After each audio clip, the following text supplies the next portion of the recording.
Hello there you guys, welcome to one of my videos. Going to be giving you my predicted 11 for Manchester United's game against Everton at Old Trafford in the FA Cup third round. So I'm expecting Erik ten Hag to make some changes for this game. I am going to go with the 4-3-3 formation. So in goal, David De Gea. By the way, David De Gea has come out and said that he wants to finish his career at Manchester United. So Man United are likely to extend David De Gea's contract. His current contract expires at the end of the season. There is an option of a further 12 months. He earns around £375,000 a week at the moment. De Gea was in goal in the 3-0 victory against Bournemouth. He made some good saves in that game to deny Jadon Anthony twice. And he made a good save to deny Philip Billing. He is Manchester United's #1 goalkeeper. He's endured around 12 years now at Manchester United. So reflecting on that, he's been a long-serving player. He's been with us since the Sir Alex Ferguson era. Manchester United did get De Gea from Atletico Madrid. He's won everything domestically at the football club. He's made over 500 appearances for Manchester United.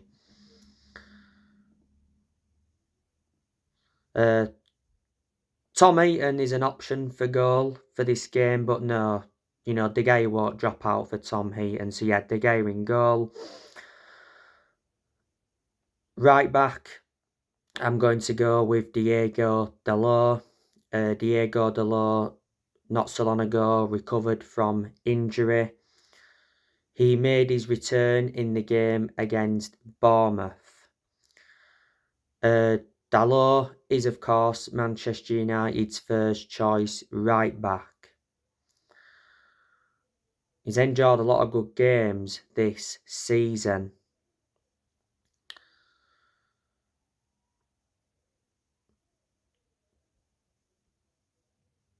So Bissaka will drop out for this one. The two centre-backs, I'm going to go with Rafael Varane and Lisandro Martinez.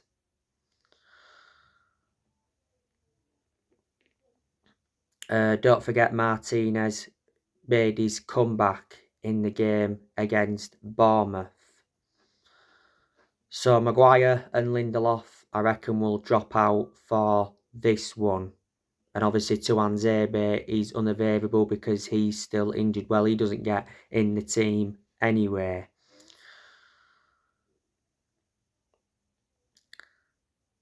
Left back, I'm going to go with Luke Shaw. Luke Shaw got put back to left back in the game against Bournemouth. Because in the games against Wolves away and Forest at home, Luke Shaw was playing as a centre-back.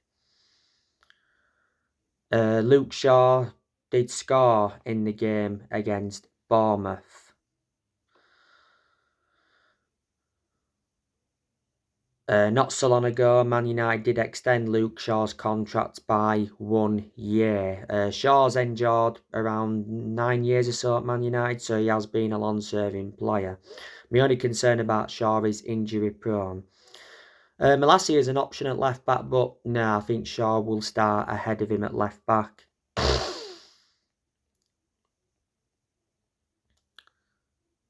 Midfield, I'm going to go with Casemiro, Christian Eriksen.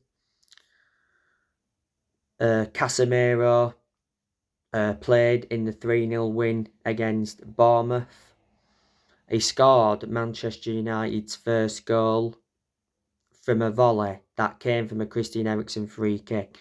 It was Casemiro's second goal for the club. Last year, Casemiro scored a late goal in the 1-1 draw with Chelsea, so he did rescue a point for Man United in that game.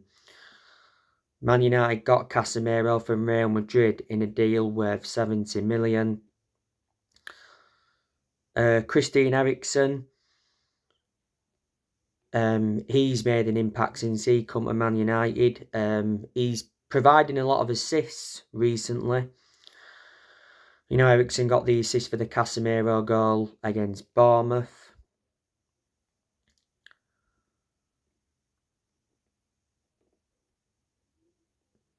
He scored is it 2 or 3 goals so far, Eriksen? Eriksen scored from close range in the cup win against Burnley. He scored his first goal for Man United in the 2-1 win against Fulham. That was before 2022 World Cup. Man United signed Christian Eriksen on a free transfer. When he officially signed for the club, he signed a 3-year contract. Fred and McTominay, you know, they're options, but, you know, they're obviously not going to start ahead of Casemiro and Christian Eriksen.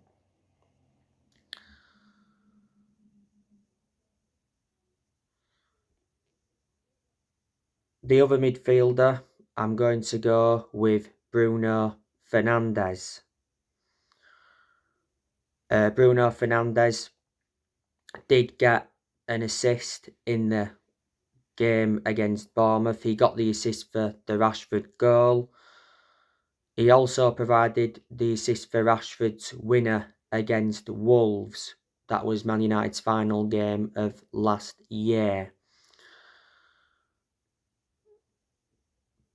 Bruno Fernandes has been at Manchester United for around 2.5 years now. Man United got him from Sporting Lisbon back in January 2020.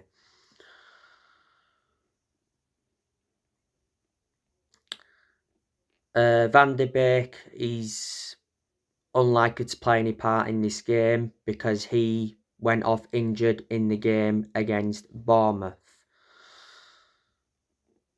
So yeah, the three midfielders, Casemiro, Eriksen and Fernandes.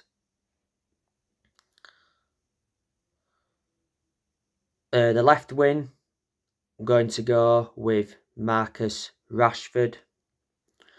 Rashford is in scintillating form at the moment. Probably the best season he's enjoying as a United player. Rashford, you know, scored a tap-in against Bournemouth. He came off the bench and scored the winner for Man United against Wolves. After being dropped because of disciplinary reasons, Rashford had a goal ruled out as well by VAR against Wolves. He got ruled out for handball. Rashford, of course, scored against Forest and got an assist in that game. Scored a wonderful solo goal in the cup game against Burnley. Not so long ago, Man United extended Rashford's contract by 1 year. Rashford, by the way, did well in the World Cup for England. He scored a good, 4 or 5 goals. But Rashford has scored over 100 goals for Man United in all competitions.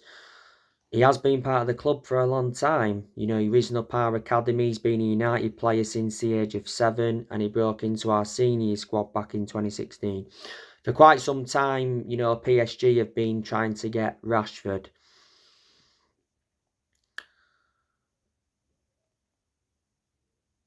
On the right wing, I am going to go with Alejandro Garnacho. It depends if Anthony, though, is available. If Anthony's available, then we may put Anthony there and drop Garnacho to the bench. Anthony played no part against Bournemouth because he was absent. And Sancho, you know, he's unlikely to play in this game. He hasn't played for a while due to lack of fitness.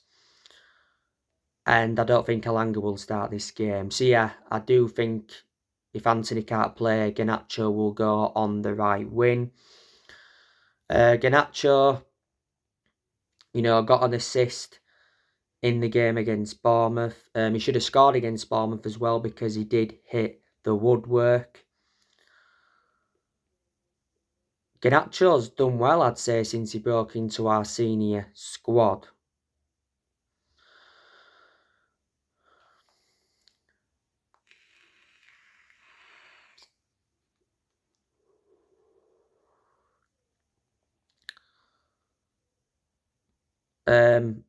And the centre forward, I'm going to go with Anthony Martial.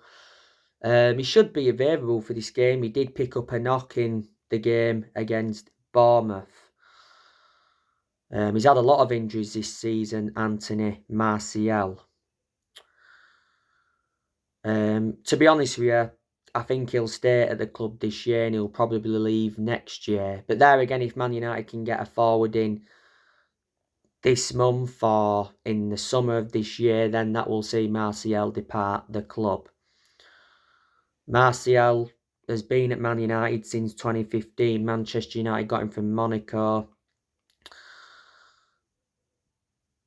Martial is under contract to United till 2024. Revert back to last season, he was out on loan with Sevilla.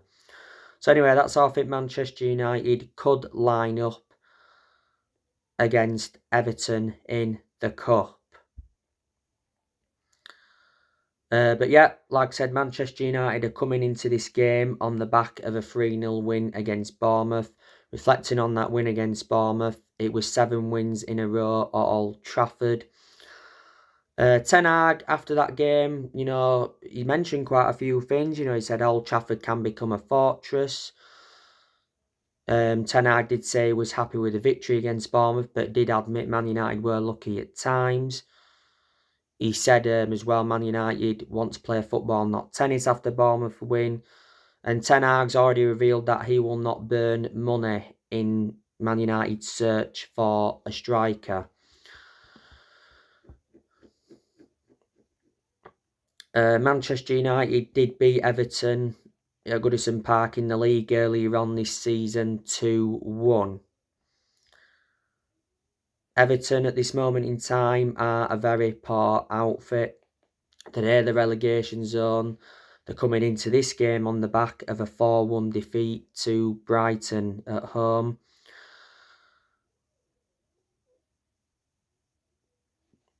Everton's manager is not good enough. I think it won't be long now before Everton decide to part ways with Frank Lampard. Frank Lampard, like I've said, too inexperienced, doesn't have a proven pedigree. Frank Lampard has been the Everton manager for a year or so. Got appointed in as the Everton manager back in January last year. He's under contract with Everton until 2024. Before Everton managed Chelsea, got sacked by Chelsea even though he is a Chelsea legend, and before managed Derby, began his managerial career with Derby. Before Lampard, Everton had Rafa Benitez, they sacked him last season. Before they had Carlo Ancelotti. To be honest with you, Everton were good under Carlo Ancelotti. Should have kept him, but obviously Ancelotti decided to leave Everton and make a return to Madrid. Before then had Duncan Ferguson. He enjoyed like 2 interim spells at Everton. One point they had Marco Silva. He wasn't good enough, so Everton decided to sack him. One point they had Roberto Martinez, and Everton were very good under him.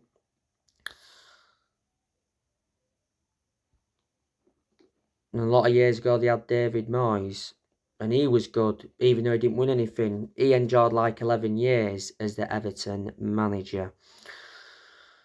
So there you go, and Everton have got some players out, I think, for tomorrow's game. Obviously, Anthony Gordon's out with illness at the moment. Michael Keane's injured. Michael Keane is a former Man United player. Nathan Patterson recently picked up a knee injury. Andros Townsend, he's injured at the moment. Former Palace player James Garner's injured at the moment. Don't forget Everton signed James Garner from Manchester United. So they're the players that Everton have got out at the moment.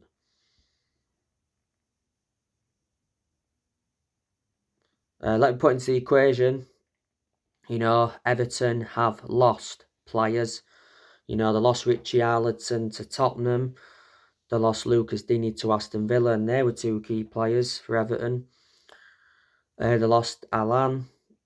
They lost Andrea Gomez. So they are quite a few of the players that Everton have lost. Manchester United do play Charlton in the Carabao Cup quarter-final after the game against Everton.